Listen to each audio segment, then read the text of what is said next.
Wait a minute.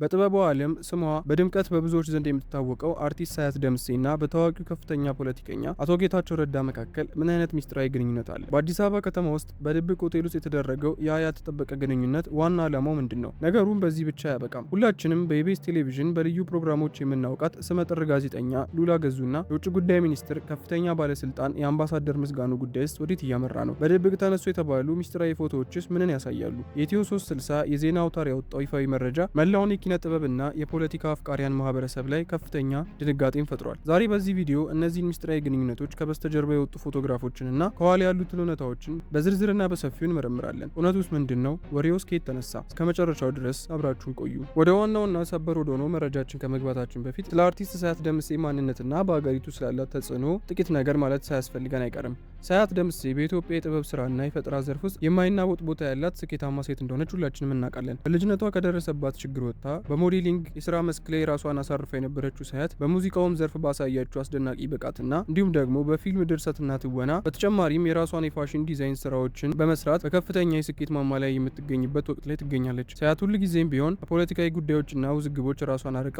በራሷ የፈጠራ ስራዎች ላይ ብቻ የምታተኩር ጠንካራና አርአያ የሚሆን ማንነት ያላት ሴት ተደርጋ ነው በህዝብ የምትታወቀው። ይሁን እንጂ በእነዚህ ቅርብ ቀናት ውስጥ የሳያት ስም ከተለያዩ አነጋጋሪ ጉዳዮች ጋር በስፋት ሲነሳ ቆይቷል። አሁን ግን ነገሩ ከመዝናኛውና ከኪነ ጥበቡ ዓለም ወጥቶ በቀጥታ ወደ ፖለቲካው ረድፍ የተሸጋገረ ይመስላል። የኢትዮ 360 የዜና አውታር ይዞት የወጣው ያልተጠበቀ መረጃ ሳያት ከሰሞኑን ከሰሜኑ የሀገሪቱ ክፍል ቁልፍ የፖለቲካ ሰው ጋር በጥብቅ አቆራኝቷታል።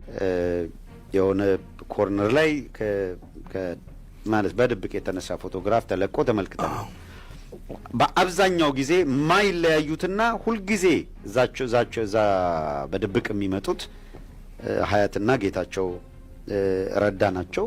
ይህ አዲስ ክስተት በደጋፊዎቿና በሚዲያው ዘንድ ትልቅ መደናገጥና ጥያቄን ፈጥሯል። የመረጃ ምንጫችን ኢትዮ 360 በስፋት እንደዘገበው ከሆነ ሳያት ደምሴ ከአቶ ጌታቸው ረዳ ጋር በአዲስ አበባ ውስጥ በአንድ ስሙ በግልጽ ባልተጠቀሰ ድብቅ ሆቴል ውስጥ በሚስጥር ተገናኝተዋል የሚል ነበር። አቶ ጌታቸው በትግራይ ጊዜያዊ አስተዳደር ውስጥ ቁልፍና ተጽዕኖ ፈጣሪ ሰው መሆናቸውን ሁሉም ያውቃል። ታዲያ ጥያቄው አንዲት ታዋቂ በኪነ ጥበብ ስራዎቿ ብቻ የምትታወቅ አርቲስት ከፖለቲካ መሪ ጋር በሚስጥር መድረክ ለምን ትገናኛለች? የዚህ ግንኙነት በስተጀርባ ያለውስ እውነተኛ አጀንዳ ምንድን ነው? መረጃዎች እንደሚያመለክቱት ከሆነ ይህ ግንኙነት እንዲሁ በድንገት የተከሰተ ሳይሆን በከፍተኛ ጥንቃቄና ጥበቃ የተመቻቸ ልዩ ስብሰባ ሳይሆን እንዳልቀር ይገመታል። በሆቴል ውስጥ ስለምን ተወያዩ የሚለው ጥያቄ በአሁኑ ሰዓት የብዙዎቹ ዋነኛ አጀንዳ ሆኗል። ጉዳዩን በቅርበት የሚከታተሉት ወገኖችም የተለያዩ ግምቶችን እየሰጡ ይገኛሉ። አንዳንዶቹ ግንኙነቱ ከፖለቲካዊ ድጋፍ፣ ከህዝብ ግንኙነት ስራዎችና ከፕሮፓጋንዳ ስራዎች ጋር የተገናኘ ሊሆን ይችላል ሲሉ ይከራከራሉ። ሌሎች ደግሞ ጉዳዩ ሙሉ በሙሉ የግል ህይወት ወይም ደግሞ የንግድ ግንኙነት ሊሆን እንደሚችል ግምታቸውን ይሰጣሉ። ሆኖም ግን ዋናው ነጥብ እንዲህ ያለው ግንኙነት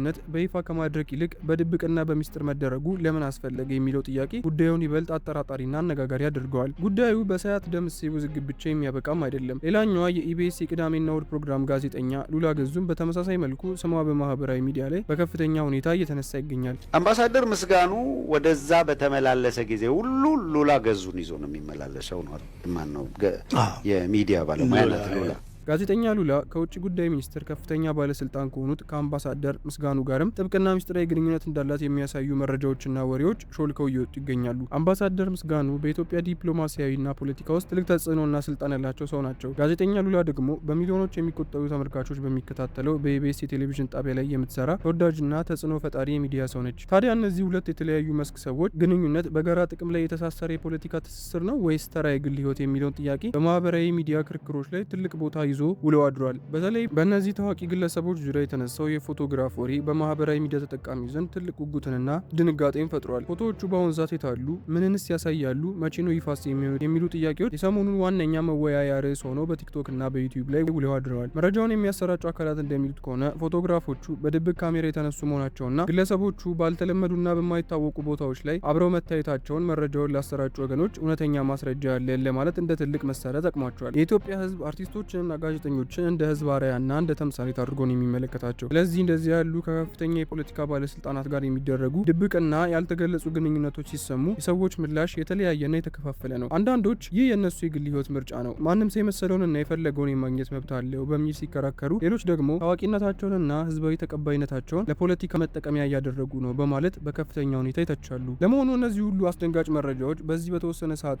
ወቅት ለምን ሊወጡ ቻሉ? አሁን ላይ ኢትዮጵያ ያለችበት አጠቃላይ የፖለቲካዊ ውጥረት ሽግግርና የአርቲስቶች ማህበራዊ ሚና ሁልጊዜም ቢሆን በጥርጣሬ አይን የሚታይበት ደረጃ ላይ ደርሷል። ታዋቂ ሰዎች ከስልጣን ላይ ካሉ ባለስልጣናት ጋር ሲቀራረቡ የህዝብን እውነተኛ ድምጽ ለማፈን የተደረገ ሴራ ነው የሚሉ ትችቶችና ጥርጣሬዎች በከፍተኛ ሁኔታ ይበረታሉ። አርቲስት ሳያት ደምሴም እስካሁን ድረስ በዚህ በወጣው መረጃ የሰጠችው ምንም አይነት ይፋዊ ምላሽም ወይም ደግሞ ማስተባበያ የለም። ጋዜጠኛ ሉላም ሆነች ጉዳዩን የሚመለከታቸው ከፍተኛ ባለስልጣናት ጉዳዩን በዝምታ ማለፍም መርጠዋል። ይህ ሰፊ ዝምታ ደግሞ ወሬው እውነት እንዲመስልና የሰዎችን ጥርጣሬ ይበልጥ እንዲያባብስ እንዲሁም ደግሞ እንዲያገዝፍ እያደረገው ይገኛል። ተገኙ የተባሉት ፎቶግራፎችስ በቀጣይ ቀናት ለህዝብ ሙሉ በሙሉ ይፋ የሆኑ ይሆን? አብረን የምንመለከተው ይሆናል። የተከበራችሁና የተወደዳችሁ ተመልካቾቻችን እንግዲህ በሰሞኑን መነጋገሪያ በነበረው ጉዳይ ዙሪያ ያሰባሰብነው መረጃ ይህንን ይመስላል። ሳያት ደምሴና ጋዜጠኛ ሉላ በእነዚህ ሰፊ ውዝግቦች ዙሪያ በቀጣይ ምን የሚሉ ይመስላችኋል? የተባሉት ፎቶዎችስ በእውነት ሌላ ግንኙነትን ያሳያሉ ወይስ ደግሞ የተደራጁና የተቀነባበሩ የውሸት ወሬዎች ናቸው? እናንተም በዚህ አነጋጋሪ ጉዳይ ላይ ያላችሁን ማንኛውንም አይነት አስተያየትና ትንታኔ ከታች ባለው የኮሜንት መስጫ ሳጥን ውስጥ ይጻፉልን። ይህ መረጃ ለሌሎች እንዲደርስና የውይይት አጀንዳ እንዲሆንም ቪዲዮውን ላይክና ሼር ማድረጋችሁን በፍጹም አትርሱ።